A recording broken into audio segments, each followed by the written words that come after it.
When Article 3 refers to a person entitled to enforce the instrument, this means either the instrument's holder, a non-holder who possesses the instrument and has a holder's rights, or one who doesn't possess the instrument but is entitled to enforce it. In this lesson, we'll consider how one becomes an instrument's holder or acquires a holder's rights.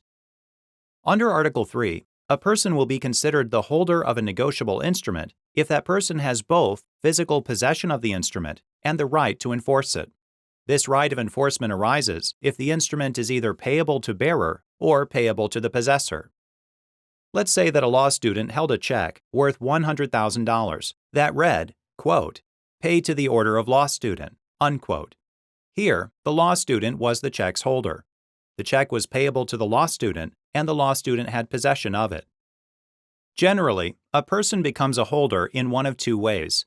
First, the instrument may be issued to the person, provided that the instrument is either payable to bearer or payable to that person. And second, the instrument may be negotiated to the person after the instrument is first issued. Imagine that our law student had an elderly grandfather whom she visited and assisted daily for several years. When the law student decided to attend law school, the grandfather wrote a check for $100,000, payable to bearer, and told the law student to use the money as needed for school. In this scenario, the law student was the check's holder. The grandfather issued the check to the law student, and the law student had possession of it. Further, the check was payable to bearer, and thus the law student had the right to enforce it.